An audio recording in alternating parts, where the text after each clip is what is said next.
Today is March the 8th, 2023, and today I'm here with Jay Barrett, who's running for re-election on the AC Board of Regents. Jay, welcome. Thank you very much, Dan. It's my pleasure to be here. I noticed when you pulled up, you had license plate Amtech 1 on your Mustang. Yes, sir. You want to tell the voters what that's about? I absolutely do, because it's something that I'm very passionate about, and that's my work during the day. I'm the Amtech principal, Amtech Career Academy. It's a fantastic facility that is actually getting national attention today. There was Coastal Alabama Community College there, along with a brand new CTE campus they're building in partnership with the local school district there. And they just had to come and see what we were all about at Amtech Career Academy. So I gave them a 3-hour and 15-minute tour. So if I'm a little tired during this interview, that is exactly why. Amtech Career Academy is working hand in glove with Amarillo College. I think God put me in this position because I am a regent at Amarillo College and have been for 8 years. And this work that we're doing in Amarillo ISD at Amtech Career Academy has really meshed our public school system with Amarillo College so that our students really, the lines are blurred between when they leave high school and when they enter college. There really is no line. They just step right into that next step of college.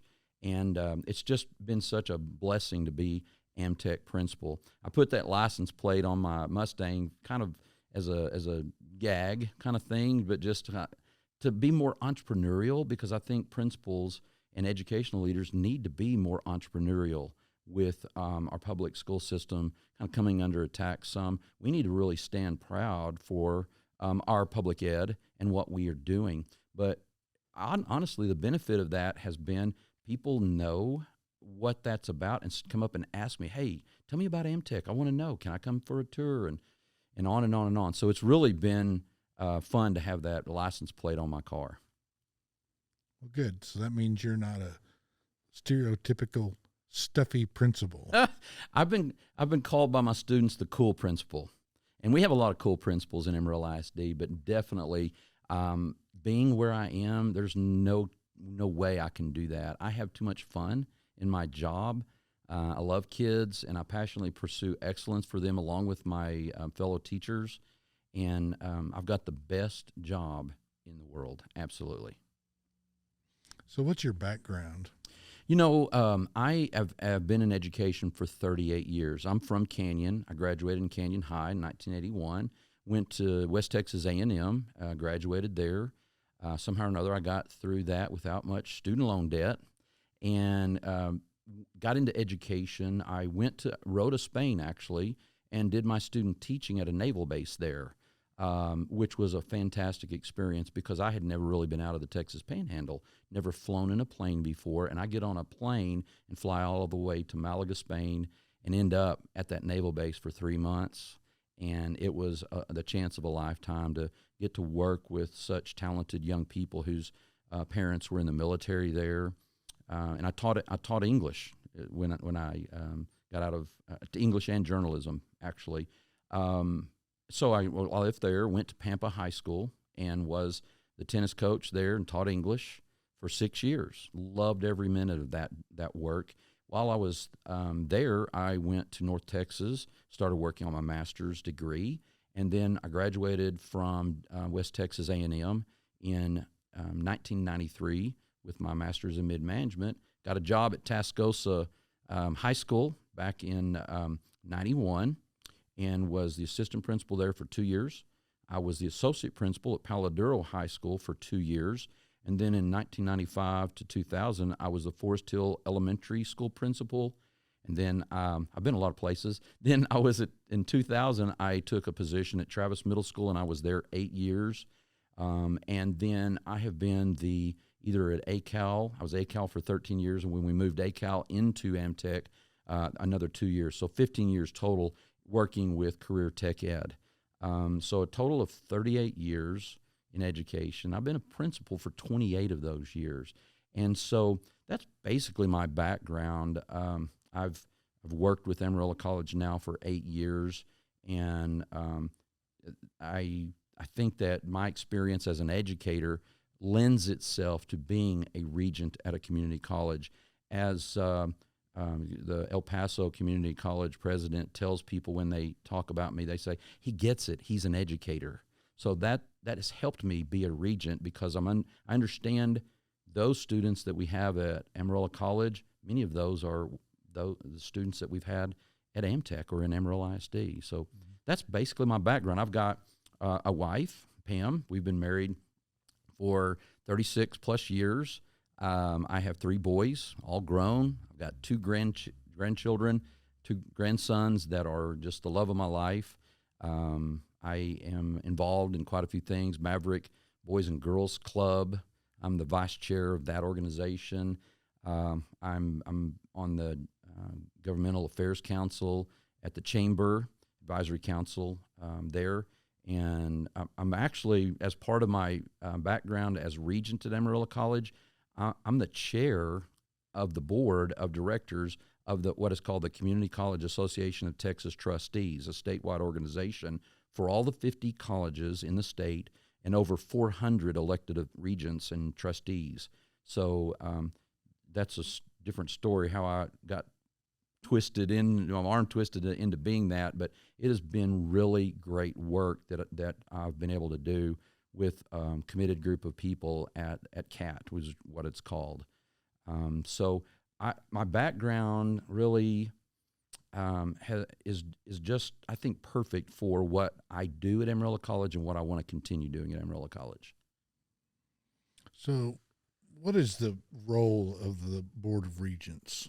We have just really a couple of functions. One is to hire and to evaluate the president.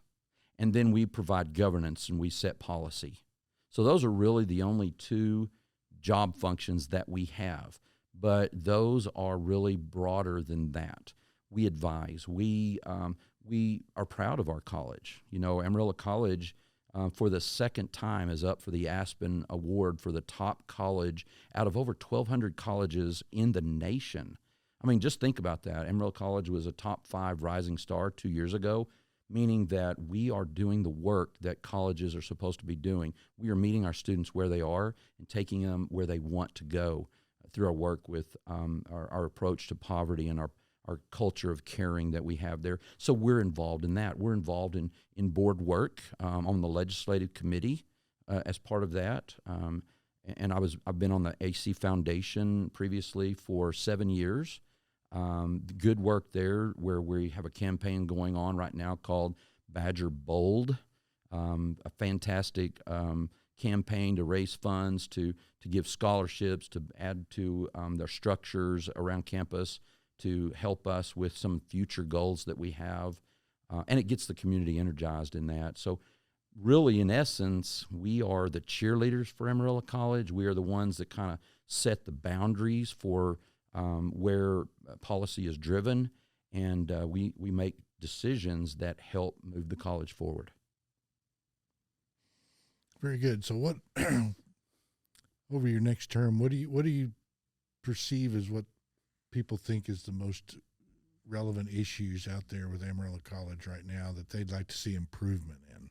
What I think they think is really, I think what we're doing right now, we are making improvements every single day. If you've seen our athletics being brought back into such acclaim, we brought back athletics after a number of years since the 80s.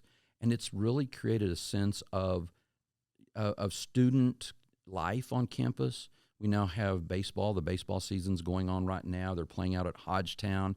I tell you, if you are a college student, you would want to be playing at that facility. So that helps draw some of our players and the athletes in. We also have women's volleyball that we've brought back and men's and women's cross country.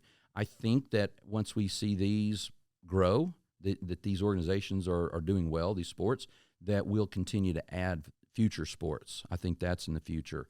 I think our community wants us to continue our march toward success and excellence. When first got on the board 8 years ago, so the story about why it's 8 and not 6, I filled a 2-year term, unexpired term, and then I ran 6 years ago. So 8 years ago, we were at around 19% completion, 19% success rate, meaning, and that was average. That was average in the state and in the nation, really, for people who either earned a degree, got an associate's, earned a certification, or transferred to university without getting the degree. Those all count as completers. Right now, we are over 54% and climbing. I think that's what people want. Our goal, our mission is to get to 80% by 2025. And so that's what we're going to be pushing for. The reason I say that that's what people want is because we don't want a college that is not producing success. In fact, we put our money where our mouth is. We are so successful, we went to the legislators this year and have said we want our funding to be outcomes based, not just giving us funds because we have so many students enrolled, right? We don't want that. We want to be recognized for the outcomes that we are producing. I was a part of the steering committee at the state level all last year as a special governor's appointed committee, the Community College Commission on the Texas Commission on Community College Finance. We spent all year long meeting about the legislative requests that we wanted. Ultimately, we said we would like an additional $635 million of the surplus to come to those colleges that produced success. And Amarillo College is going to be at the top of that list because of the outcomes that we are seeing. And the reason that I say all of that is that's the kind of work I've been doing, and it's good for Amarillo. We can keep our tuition rates the same that they've always been. Since I've been there, we've kept tuition rates low. We have students who really are among the most impoverished in the nation. We've got to keep our rates low. And in order to get them to come to college, we have to do that. We also want to keep our tax rates low. Over the past 8 years, I've looked at Chris Sharp and said, tell me about our tax rate. What have we done? Really, in the 8 years that I've been on the board, we've raised taxes 20% of a penny in those years. So we are very much cost effective. We are a good deal for our community. There's studies out there that talk about the number of certificates or number of post-secondary certificates and degrees needs to be closer to 50% if a community is going to thrive. When I got on the board 8 years ago, we were hovering around 35%. That's not what Amarillo wants or needs. So we've been pushing forward to get more students in the pipeline, to get them certifications, industry recognized, credentials of value so that they can go become welders and plumbers and machinists out there. That's kind of the work that we're doing, and I think the community wants to continue to see that happen. So for those of watching that aren't familiar with Amtech, do you want to explain what that is? Do I want to explain what it is? Oh my gosh, how much time do we have tonight, Dan? Let me take a drink of water. Maybe just in a couple of minutes in general, so that the voter understands what that is. Yeah, Amtech Career Academy is we have 9 different schools. We have over 35 different career pathways, unique pathways. So, for instance, we have School of Culinary Arts, School of IT, School of Architecture, Construction, and Manufacturing, School of Transportation, School of Law and Public Service, School of Animal Science, School of Medical Arts, School of Media Arts, School of Business Marketing and Finance, and I'm just hoping I didn't leave anything out. We have robotics, we've got engineering, School of STEM, we've got aerospace engineering. We actually take students as early as the freshman year, guide them through these pathways that often lead right to Amarillo College, right to WT, to the workforce, to apprenticeship programs, to the military. We have experienced all of that in this year that we've been open prior to this year. This is just the second year that we've been in operation. We did not go to the voters in Amarillo ISD. This is money we spent that we had in-house.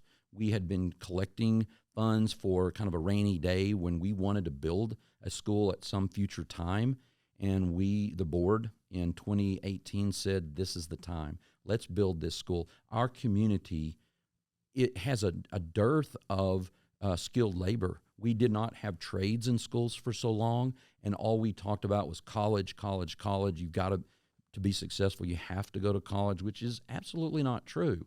And as a college regent, I'm telling you that. We know that not all students have to come to college to be successful. However, those students who do come to college, for instance, machining, at night, our Amarillo College students are teaching machining in Amtech, Monday through Thursday from 6 to 10 p.m. However, our machinists during the day at Amtech, our high school students, are working right alongside with them. The two teachers are pairing up, and so that we can continue that pathway of high school machining, college machining, workforce. That's exactly what we're doing. Amtech is a blessing to this community, just as Amarillo College is. The reason I mentioned the coastal Alabama school coming today was because it was so neat to see other colleges and high schools pairing up, because instead of having overlap and duplication of services, we're able to seamlessly build these pipelines for our students. We get them in the pipeline. We get them interested in welding. Welding is it's an amazing occupation. And I will tell you this, next year it looks like I'm 100 more requests than we can handle with current staff. So I'm going to be going to the school board and saying, we've got to have another welding teacher because our community needs more welders. If we can get them going in Amarillo or in Amtech, and then connect them with Amarillo College for more specialization in things like stainless steel welding, for instance, man, this community is going to have so many skilled welders, plumbers, electricians, construction trades. I've always thought about this, that Amarillo will not continue to grow unless somebody is there to build it. And that's what we're doing with Amtech, connected to Amarillo College. Well, it's my understanding we've got a lot of jobs fixing to come to Amarillo. Don't put any more pressure on me, Dan, than I already feel, because we do. I mean, so many thousands of jobs that are technical in nature, skilled labor. When you have a mechatronics lab, a smart factory, so to speak, coming in, you've got to have people who understand programmable logic control, robotics, AI even, artificial intelligence. Right now, Cacique came in, the cheese company. They are looking at our students every day for talent that they could hire.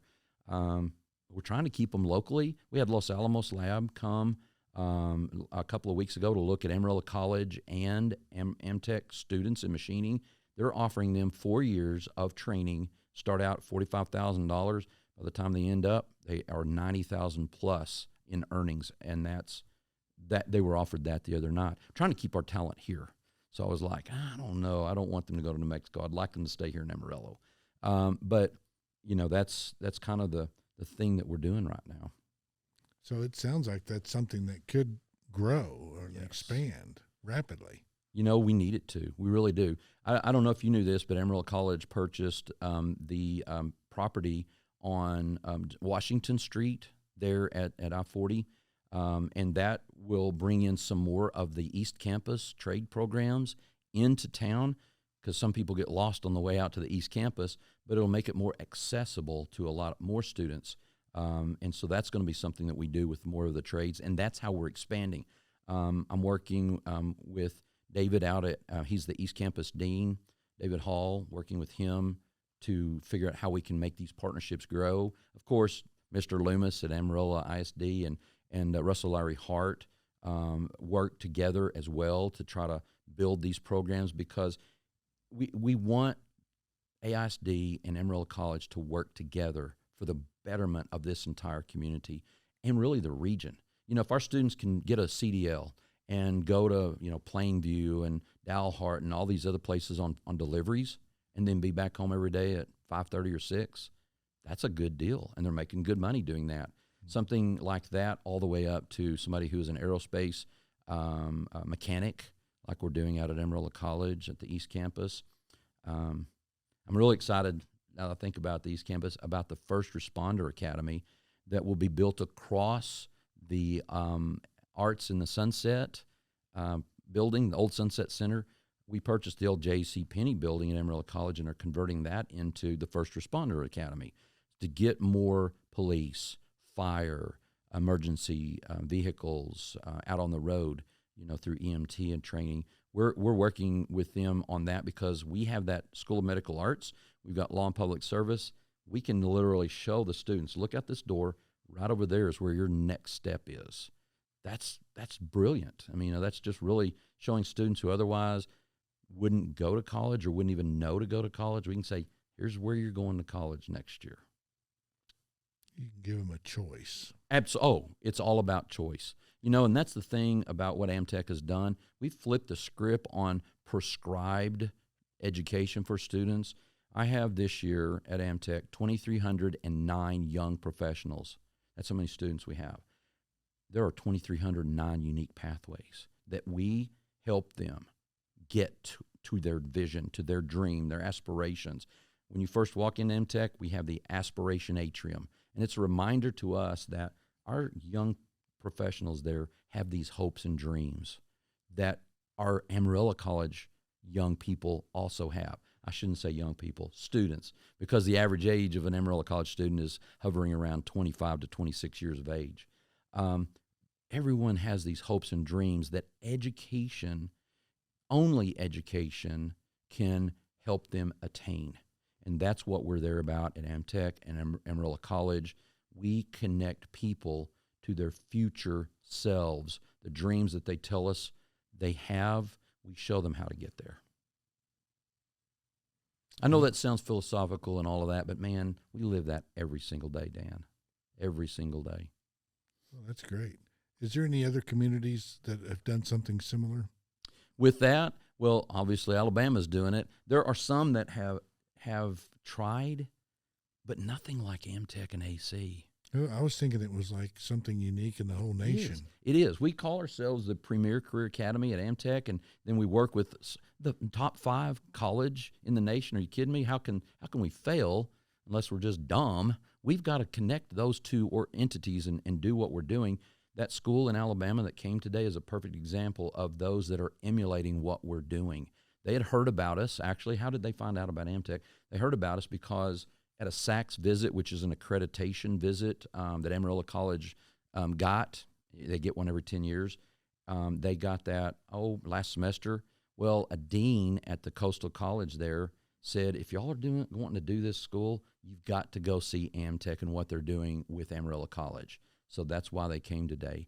And so I think Amtech, Amarillo College, we're going to become a model for the nation and how to not duplicate services, not compete, but really have a confluence of services for our community. That sounds great. Yes, sir. Sounds very exciting. I'm excited. Do you have a website that the voters could go to find out more about you? All I have is Facebook. So it's just you look up J.L. Barrett for AC Regent on Facebook. And I've been posting some things there, my campaign trail, things that I've done. And then also you could look up Amarillo College. You can look up Amtech, Facebook and or website to see some of the things that we're doing. Specifically with my campaign, it is on Facebook, J.L. Barrett for AC Regent. Well, is there anything else you want to tell the voters about why they should choose you? I think that people tell me my passion comes through. And I don't really even realize that I'm passionate about something. I just know that I believe so strongly in what we're doing at Amarillo College that it's what drives me to be successful at Amtech, because I know that with that, Amarillo College is where my students are going to go, and I want them to be prepared for that next step. I'm also, son's calling. I also have been involved in a lot of different organizations here in town, like the Maverick Club. I'm a part of, like I was the president of Harrington Regional Medical Center. How many high school principals do that? But it was because of Amtech and ACAL at the time, our being a health science program, that it made sense for me to be a part of that organization. I was a member, and suddenly I'm the president of it. And then suddenly we're closing up shop because we had already done all the work out there. BSA, Northwest, Bone and Joint, all these, the Sim Lab out there was one of our last projects. We looked around, we had used up all the land, and we said, we don't need to do this anymore. Let's give our money back to the Amarillo Area Foundation so they can provide scholarships for those wanting to get into the health sciences. We work with the Amarillo Area Foundation. We work with Amarillo Economic Development Corporation.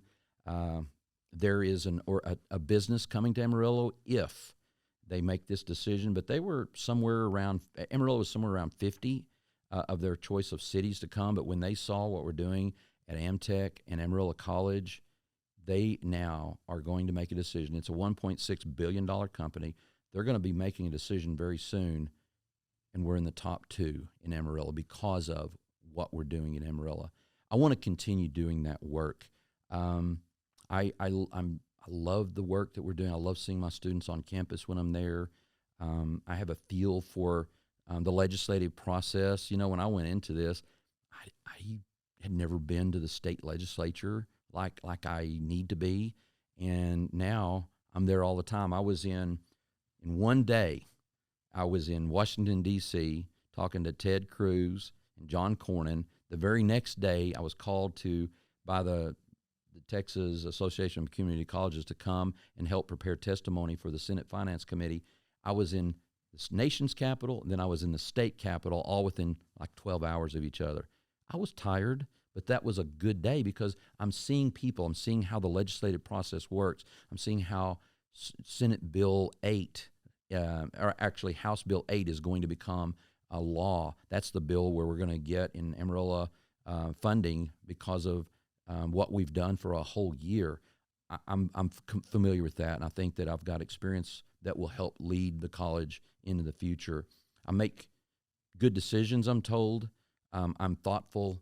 I don't just make snap judgments about people, and I love Amarillo College because it is a gray space. It is not black nor white. It is a space of gray where people from all kinds of backgrounds come together, can speak with each other without shouting, and can really learn to become decent human beings and productive citizens in our community.